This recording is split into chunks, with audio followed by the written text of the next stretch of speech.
Hello, everyone.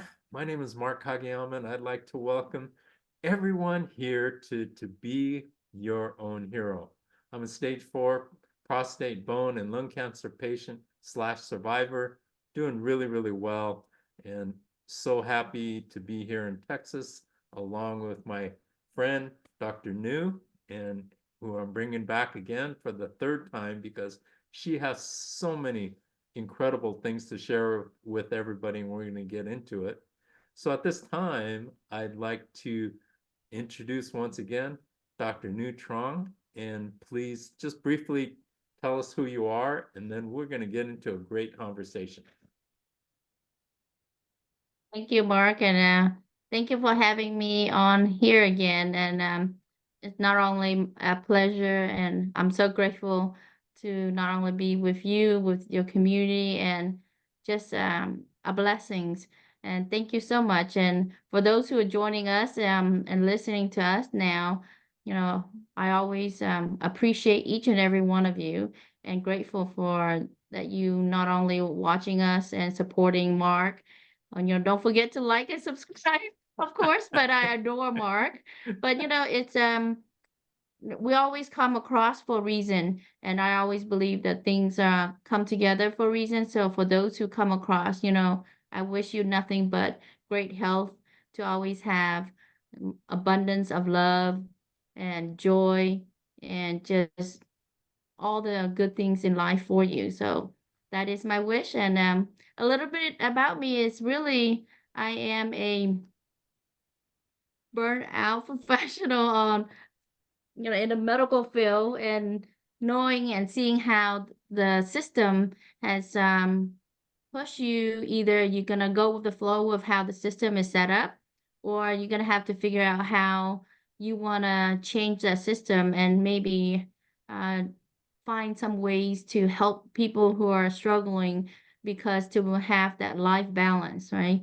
To also see that when you're caring for a elderly patients, or like any family member who are having an illness, and then struggles to also come home to help your own family through your own struggle. So I see that it's not only a difficult journey for everyone. So I want to just kind of give people a little bit of my stories, and why the things I do, to give people the inspiration that they too can do it.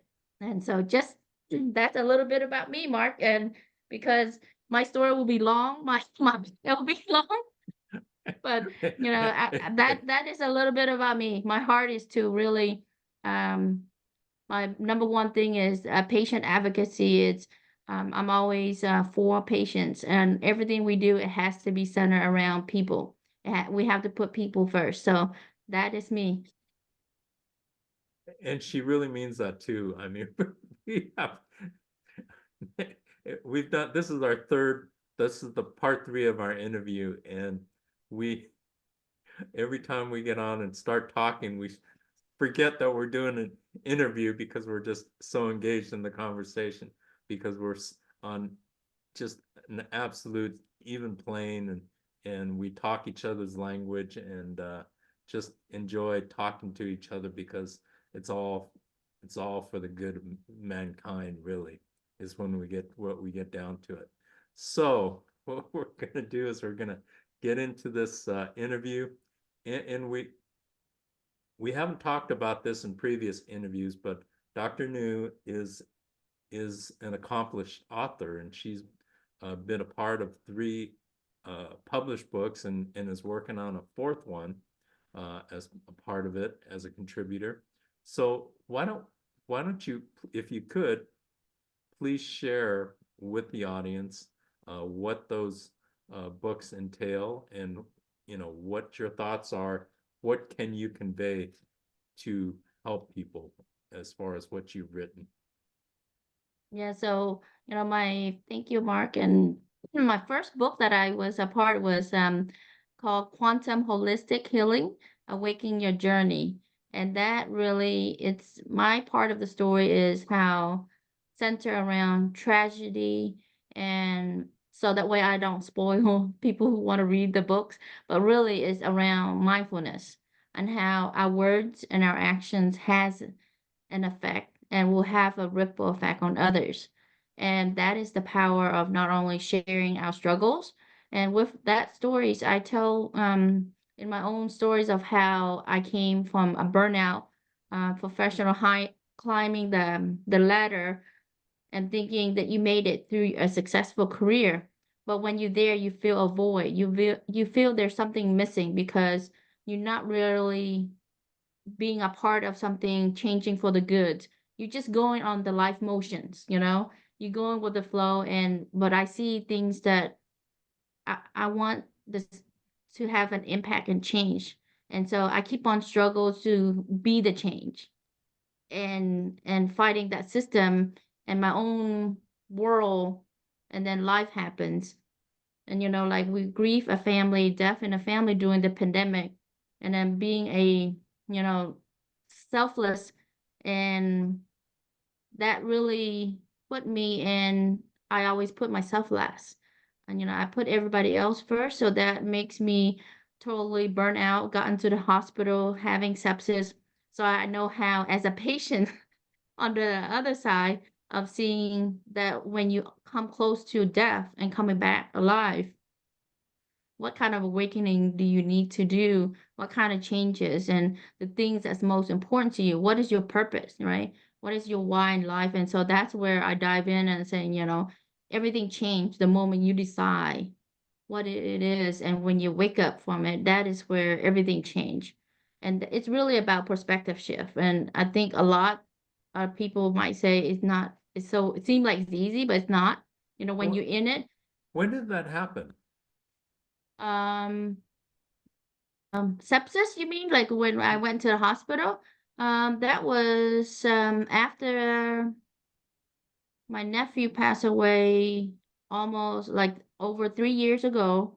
So probably I want to say not quite 2 years, a little over a year, not quite 2 years that I was admitted. So everything changed drastically because my who I am never really, my identity never changed, but my path and what I choose to do, where my alignment, where I put my heart and soul in has changed.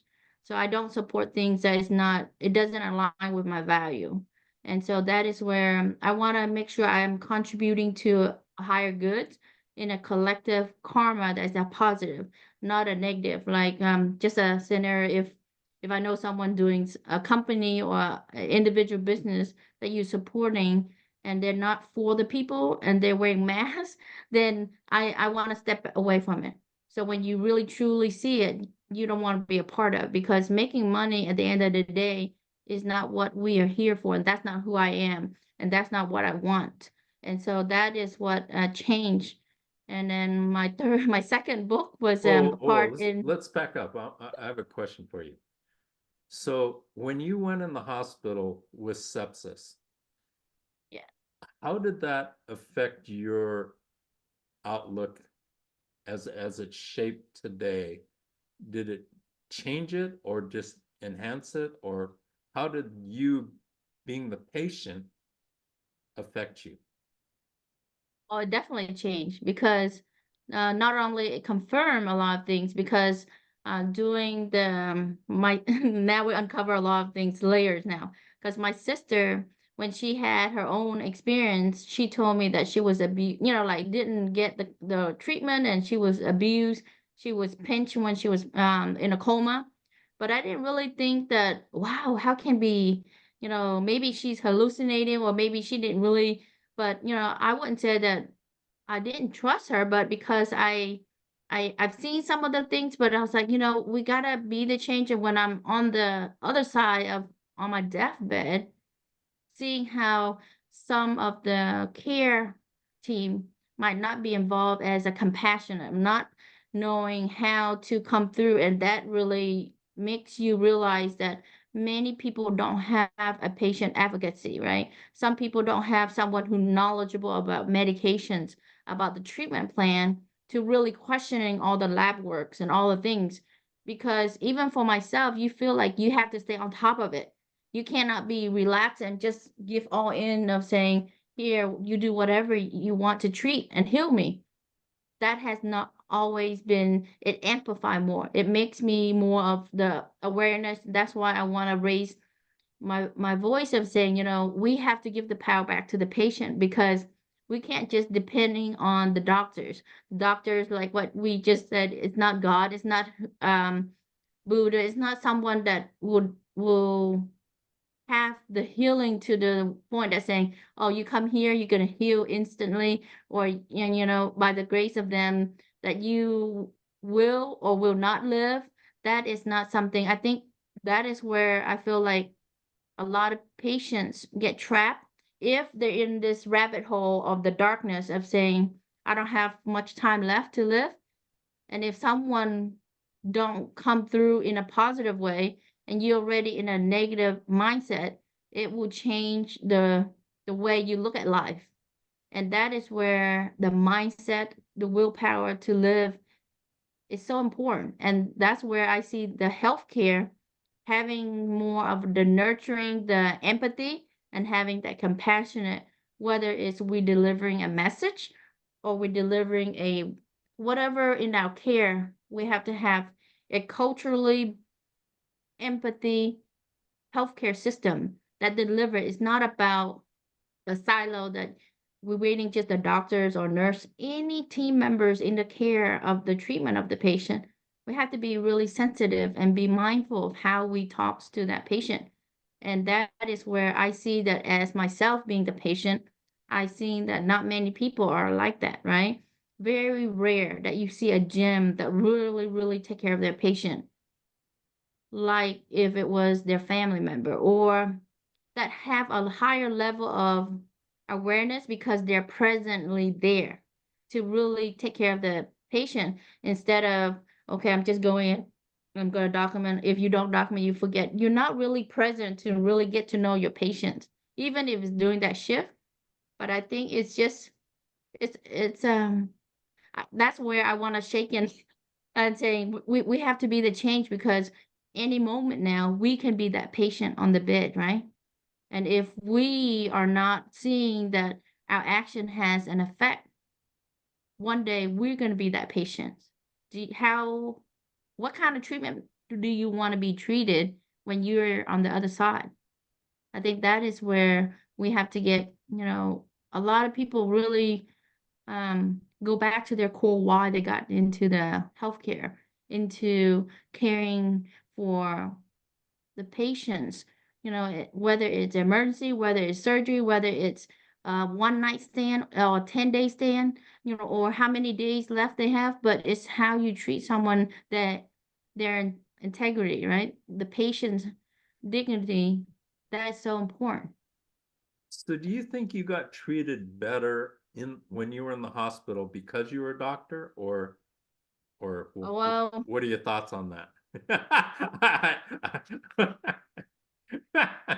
well, I definitely see there is and this is probably going to be, it's shocking, but I guess at the same time, it's not shocking, meaning if you're a healthcare provider or if you have a family member that works in a hospital, you get treatment differently.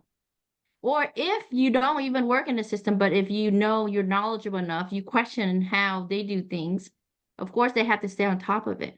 It will be different. So I do see that they will have to be treated different. They give the patient treatment differently. Not that because you expect, but I think that's where I feel that you should treat everyone equally, right? It doesn't matter if you're the president or you're a trashman or a woman doing a janitorial, right? I feel that everyone should be treated the same. That is my own belief, my own how I see, because in a split moment, life can change, right? We can be healthy now, but tomorrow we might not. It does not matter how much money you have. You can't change your life for money, and you can't change someone because of their and treat someone without respect, with dignity at no matter what stage of life. And I think that is where I realize, because that is the scary part, because not many people, how many percentage of the population is a healthcare provider? who's very knowledgeable and small. right. Mhm. And that's where we have to educate our communities to take charge and take back the power, right? And really get to know who you giving control of, meaning don't just depending on when they dictate and tell you you have X amount of days left or months to live. You have to also look into what do you have internally? What are all your labs? Are they missing any labs, right? And can they repeat a lab because lab has error? And so human has error. So I'm not dissing anyone. I'm not, but I really truly think that if we have those checks and balance in place, it's so important because as a provider, as a patient, no matter what we say about the system, we have to be a part of that decision making and we have to play that role and we have to be involved. And my heart to go out to those who don't have and not in that level, whether it's their mental well-being is not present at the moment, that can't make those decisions, or they're not in that level because it's just the way life throws things at. And that's where I'm so happy not only to get to be in Mark's, not only his communities, and I love what he's doing because you're educating, you raising awareness on what's out there, what a real life scenario look like. And from us looking into the US, but when you travel overseas, just imagine if you have money, you get treatment differently. Like Mhm. I come from Vietnam. So people who travel into Vietnam, they say that if you have money, you just say you show them the money, then they'll treat you differently. But if you don't show them the money, that means you bribe literally for the treatment, better treatment, or else you get different treatment care. And that it should not be that way. That's where I see the corrupt, or no matter what you know, wherever we are.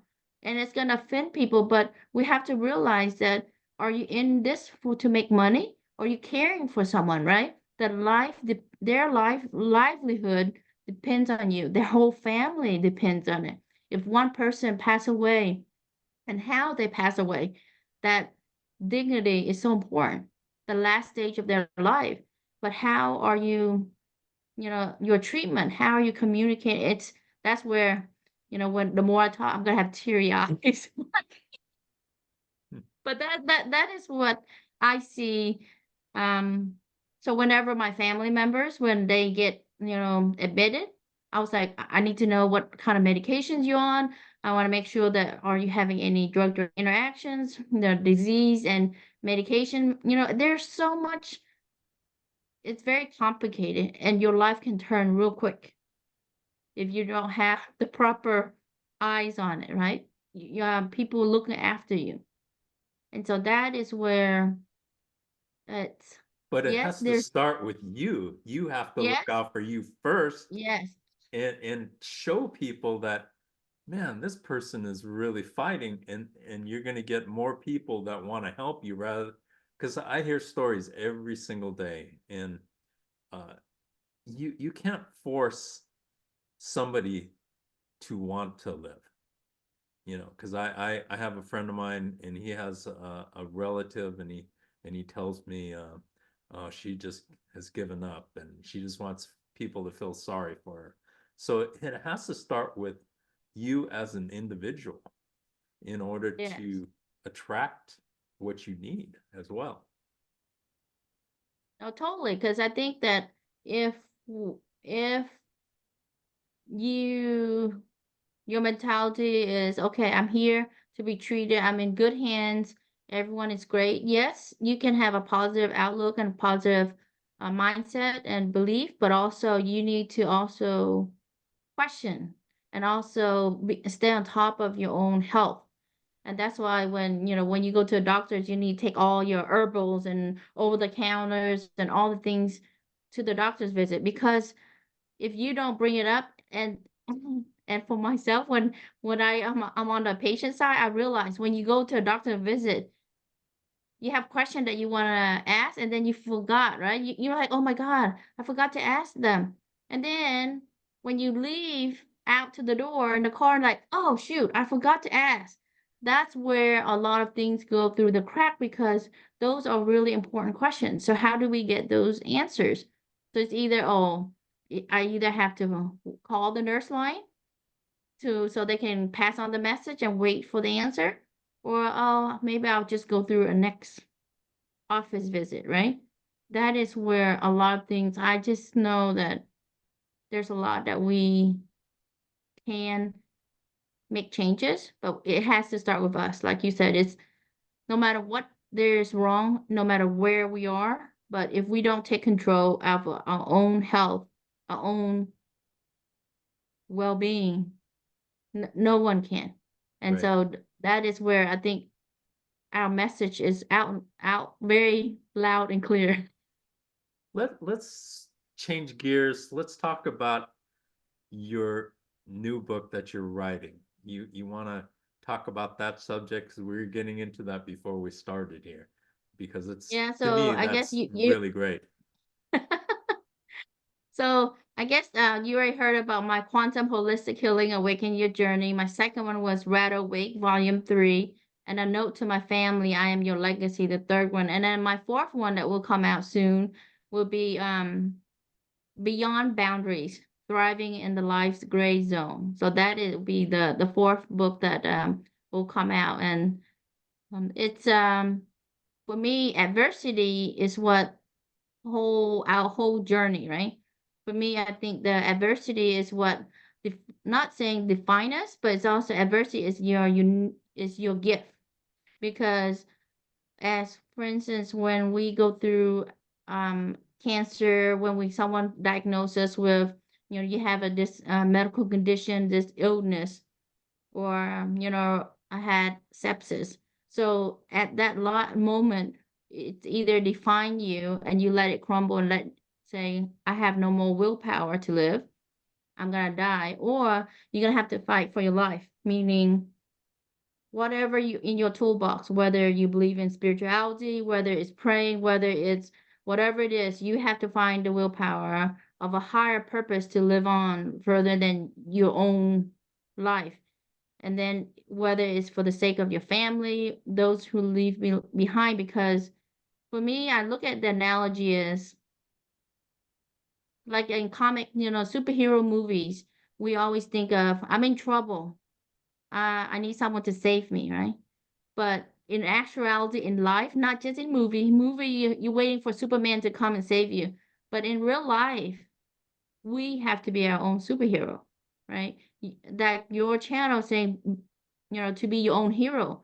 The same thing is when life knocks you down, whether it's cancer or whatever that define you at that moment, that you think that this is it, my life ends here. So either you can decide, or you're going to be your own hero and your own superhero to get over that, to overcome it, to help others. But first, you help yourself, then you can help others.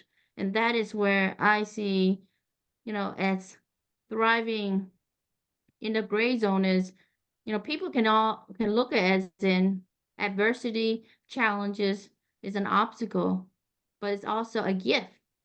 Cancer can be a gift to realize that your life is so precious that you can lose it any day. So what you choose to do with your life from this moment on depends on how you take your actions, right? It starts with our thoughts and what we're going to do.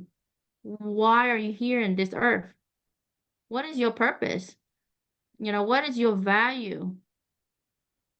Are you here to make money and buy luxuries things and live a very lavish life? But then what are you here for, right? Because all of us, like my nephew passed away when he was 16 years old. Everyone has a life that at the end, that number to the end, when people think of what legacy are you leaving behind? What changes are you going to make so people understand? And it may sound like very sad or like, why would you call yourself out? Like, for instance, me and Mark can be on this conversation, but if tomorrow you hear, oh, news no longer here because whatever happened.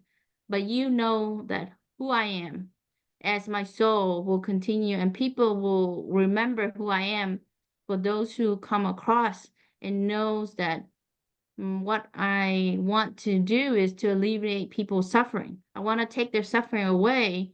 When I see a lot of suffering, a lot of violence, it start with because people are not showing more love, the kindness, the empathy, the compassionate for one another's. That's where you have competition instead of collaborations, instead of, you know, loving one another and sharing things openly instead of scarcity and saying, I don't want to share this. I'm just holding all my knowledge, all my skills. What is that for? When we die, none of that we can carry with us, right? Money, diamond, or whatever we have, we can't carry all of that. None of that. But what people will remember and what you've come through is what have you done in this life? That is where I feel that when we have that moment, it gives you an awakening moment to decide who you are and what are you going to do now, not tomorrow. I'm going to wait until I make this money before I do something, or I'm going to wait. I am going to something, but I need this before that. Don't do that, right? Because that is where I know people who look in and think I'm an old soul, but I've always been this way since I was a little girl, always questioning what is the purpose in life. And the purpose, you have to know what your purpose is. What is your value? What is your passion? What are you here for? All the life that give you the challenges and obstacle? But it tells you a message. If you're not really mindful and be present, you're not gonna know. Right, Mark? What's so great about talking to you is I know what you're gonna say. Because I think the exact same way as you do, and you know that. And to hear it from you being a doctor is just it's priceless for people, because I could say, this and this and this and I keep, talking about it, but to hear it from you, it means so much, and it means so much to me to hear it from a doctor. And Uh, so, what I'd like to ask you, I want two more questions from you. Is what would be your final thought wrapping up these three interviews that you would like to leave with everybody? And then I'll hit you with a new question. wow. I want to leave a thought of that each and every one of you listening to us come through our channels and in our community, be a part of Mark's community or our community. There's a reason, right? There's a reason that the universe brought us together. And sometimes you might not realize it, but later on you might come realize, hey, that sounds familiar. I heard it from somewhere. So that is where our message is: you are unique, you are special, and you are not only a special gem, but all your adversity and all the challenges that you have is what makes you special, is what makes you you. And don't let anyone take it away. And you have the power to know what's best for you and be really vocal. I mean, be respectful, but vocal to let when you go through a journey, tell people what's wrong with you. Like something's not doesn't feel right, doesn't align, something is hurting, but don't afraid to speak up because your life is worth it. Your life is worth taking actions and believe in yourself that you can do anything and you can overcome anything. And so that is where I want to leave people with and to empower people, to inspire that there are a lot of people that you think that they're so superhero, they're so amazing, but they're just like you. They're not any special. We're not any special. I'm not any special. I'm a nobody. But we're sharing you a message so that way you can be touched and your life will be better that is what I want every single soul to come through and have a transformation so they can have a better life. That I'm is my gonna message, Mark. I'm gonna step in here, and I do want to say that we are all special. We are all important. And but we do have to raise our hands sometimes and say, hey, you know, I'm here, I'm a person. You need to listen to me because I have something that's important to me is my life that I want to talk to you about. And so, yes, we are all special. Now, I have one last question for you, and I've been thinking about this question because I usually ask, but I'm not going to ask you uh, the same question about how do we make the world a better place. Okay, there was a movie.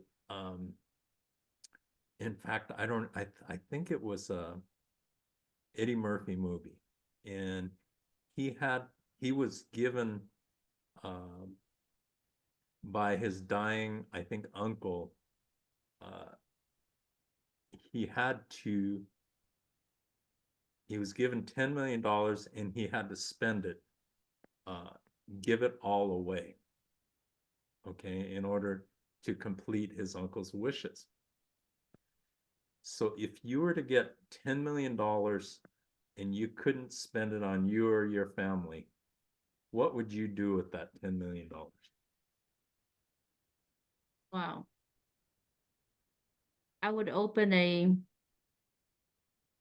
nonprofit holistic practice, not just local, but also online, right? Globally, to open so everyone can not only get our message, but be able to utilize all the resources and tools and be a part of a community that a heart center or for the people or live walks the talk and not just talk and have a mission, but really for the humanity is what I that is what I want to see because to make it affordable for everybody because healthcare is not affordable no matter what parts of the world we live in. And I think that is where we can be the change and make some not only education to make education affordable, meaning using YouTube, different platforms to educate globally on the things they should do, and the treatment and different modalities and alternative and holistic approach and everything there is. That is what I would do. That's beautiful. I thought you might say that, by the way, something like that. But I just thoroughly appreciate and enjoy our conversations, and I know we're going to have many, many more as the years go by because we are on the same mindset, and we have the same goals and things like that. So thank you so much, Dr. New. It's always a pleasure, and this will not be the last time. Sometime down the road we'll bring you back again because I know things change and you're going to be writing more books and doing other things. So thank you so much. I feel so blessed from the bottom of my heart. Really appreciate you. Aw, I love you, Mark, and thank you for the opportunity and very, very blessed to be here with you and very grateful and appreciate you and for all that you do for the communities and for all those who listen to us. We appreciate you. I appreciate each and every one of you also. So love you all very much. Thank Grateful for you, Mark. Thank you so much, Dr. New, and I love you as well. I mean, you are just a beautiful, beautiful, beautiful human being, and the world needs so many more like you. And at least there's one. There's you. So that's really great. At this time, I'd like to thank all of you out there as well. Thank you for joining us at the Be Your Own Hero Please subscribe, like, make a comment in the comment section, and we will see you next week, same time and same place, and look forward to it. Also, I might mention, and Dr. Nhu is part of our Cancer Conquering community on Thursdays on Clubhouse. If you're interested in joining us, we're there every week, Thursday at 12 noon, 9 a.m. Pacific, and it's called Cancer Conquering Community on Clubhouse, and it's really, really spectacular, and it's really growing. So please join us with that too. Thank you so much. We will see you next week.